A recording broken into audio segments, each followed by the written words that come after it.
हाँ शहजादे, 27 डेज रहते हैं आपके एमडी कैट को और इसके बाद एमडी कैट डिले नहीं होना। तो आज हम अगेन कुछ एमसीक्यूज प्रैक्टिस करना स्टार्ट करते हैं। Water flows steadily through a horizontal pipe. At a narrow section, the speed is 8 meter per second and the radius is 2 centimeter. Where the pipe widens, the speed drops to 2 meter per second. What is the radius at the wider section? ये आपके पास एक pipe है, यहाँ पे जो इसका cross sectional area है वो है A1। पानी यहाँ से फ्लो कर रहा है एंड पानी किस स्पीड के साथ फ्लो कर रहा है वो है हमारे पास 8 मीटर पर सेकेंड। V1 8 मीटर पर सेकेंड है और ये एरिया 1 है। जैसे जैसे पानी यहाँ पे आता है एरिया वाइड हो जाता है। ये जो एरिया है ये वाइड है, इसको मैं A2 कह देता हूँ और यहाँ पर जो पानी की स्पीड है तो हम V2 कह देंगे और वो उसने कितनी दी हुई है 2 मीटर पर सेकंड। मतलब पानी की स्पीड यहाँ पे 8 मीटर पर सेकंड थी और जैसे जैसे वही पानी जब वाइडर सेक्शन में आया तो उसकी स्पीड 8 से 2 पे ड्रॉप कर गई। नॉर्मली इक्वेशन ऑफ कंटिन्यूटी आप क्या पढ़ते हैं, A1 V1 is equal to A2 V2। क्या इस क्वेश्चन में उसने एरिया का जिक्र किया है? नहीं, उसने रेडियस की बात की है। तो ये फॉर्मूला रेडियस की फॉर्म में लिखा। फॉर एग्जाम्पल अगर वो रेडियस की फॉर्म में बात ना करता, डायमीटर की फॉर्म में बात करता, तो इसी फॉर्मूला को डायमीटर की फॉर्म में लिखना पड़ना था। अब ये जो मैंने क्रॉस सेक्शन काटा है, जब मैं इसको ऐसे करके ऐसे देखूंगा तो ये बिल्कुल सर्कुलर फॉर्म में होगा। तो सर्कुलर फॉर्म का जो एरिया होता है वो इक्वल होता है पाई आर स्क्वायर के। अब एरिया अगर पाई आर स्क्वायर के इक्वल है, A1 पाई आर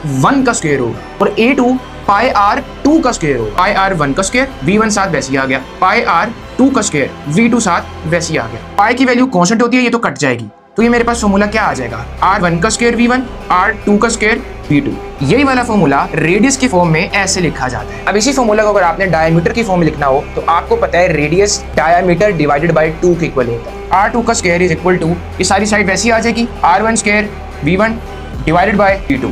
R1 कितना है 2 सेंटीमीटर, लेकिन यहाँ पे R1 का स्क्वायर है तो 2 का स्क्वायर कितना होता है 4। V1 कितना है 8, तो 4 मल्टीप्लाई बाय 8।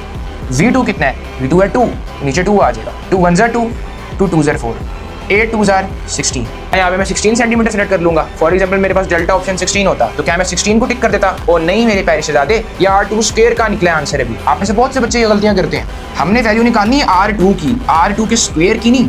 R2 की अगर वैल्यू निकालनी है तो मुझे स्क्वायर खत्म करना होगा। स्क्वायर कैसे खत्म करते हैं, स्क्वायर रूट से। दोनों साइड्स पे स्क्वायर रूट ले लूंगा। R2 स्क्वायर के ऊपर भी स्क्वायर रूट आ जाएगा, 16 के ऊपर भी स्क्वायर रूट आ जाएगा।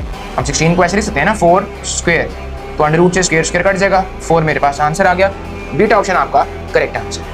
शहजादे अपना टाइम ना ज़ाया करो, 27 डेज रहते हैं, आपको पता भी नहीं चलना ये ऐसे गुजर जाने। मेहनत करने से ही रिजल्ट्स मिलते हैं, मेहनत के बगैर कुछ नहीं मिलता। मेहनत के बगैर सिर्फ इंसान एक काम करता है और वो स्ट्रेस लेता है बस।